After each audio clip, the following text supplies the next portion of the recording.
நேத்து நியூஸ் மீட்ல ஒரு ஆர்டிகல் படிச்சேன். அந்த ஆர்டிகல் வந்து எத பத்தி அப்டின்னா, கேரளா இண்டஸ்ட்ரியில இருக்கிற ஹேர் அண்ட் மேக்கப் ஆர்டிஸ்ட் பொண்ணுங்க.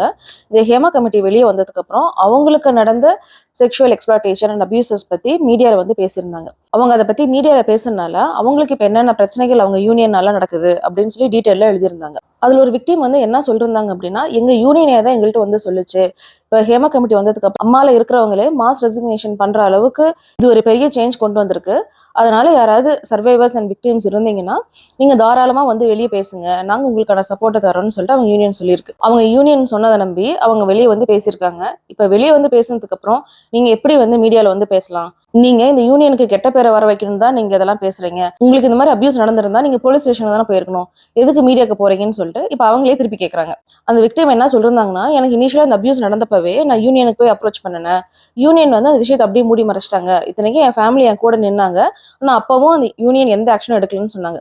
யூனியன் எந்த ஆக்ஷனும் எடுக்காதனால, நம்பலாம் வந்து பிரச்சனைகள வெளிய சொன்னோம்னா, இது எங்கேயும் போகாதுன்னு சொல்லிட்டு, நாங்க அதுக்கப்புறம் அத பத்தி பேசவே இல்ல. ஹேமா கமிட்டி வந்ததுக்கப்புறம் பப்ளிக்ல இருக்க ரியாக்ஷன பார்த்துட்டு, யூனியன் எங்களுக்கு குடுத்த சப்போர்ட்ட வச்சு தான் நாங்க திரும்ப வந்து பேசினோம். இப்ப திரும்ப பேசுனதுக்கு, இப்ப எங்களுக்கு இனிமே வந்து வேலை கிடைக்கிறது கஷ்டமா இருக்கு அப்படின்னு சொல்லிருந்தாங்க.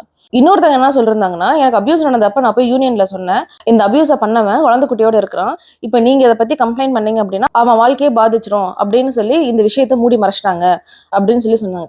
அபியூசஸ் நடக்கிறப்ப பொண்ணுங்க வெளிய வந்து சொன்னா, அதை எப்படியெல்லாம் மூடி மறைக்க பார்க்கலாம்னு சொல்லி தான் இந்த லீடர்ஷிப் வந்து ட்ரை பண்ணுது. அத பார்த்ததுக்கு அப்புறம் மெஜாரிட்டி ஆஃப் த பொண்ணுங்க என்ன நினைக்கிறாங்கன்னா, நம்ம சொன்னாலும் இங்க ஒண்ணும் நடக்க போறதில்ல அப்படின்னு சொல்லி அத விட்டுறாங்க. கொஞ்சம் வருஷம் கழிச்சு திரும்ப அவங்க அத பத்தி பேசினா, "நீ ஏன் இப்போ வந்து சொல்ற? நீ இப்போ வந்து சொன்னேன்னா அதுல உள்நோக்கம் இருக்குது" அப்படின்னு சொல்லி அவங்களையே ப்ளேம் பண்றது. இதனால தான் நம்ம பொண்ணுங்க லீடர்ஷிப்க்கு வரணும், அவங்க கெரியர்ல எக்ஸல் ஆகணும், பொலிட்டிக்கலா அவேரா இருக்கணும்லாம் நம்ம சொல்றது. ஏன்னா, என்னைக்கு பொண்ணுங்க பவருக்கு வராங்களோ, அன்னைக்கு தான் இதற்கான தீர்வுகள்லாம் வரும். பெரியார் சொன்னது தான். பூனைகளால என்னைக்குமே வந்து எலிகளுக்கு விடுதலை கிடைக்க போறதே கிடையாது.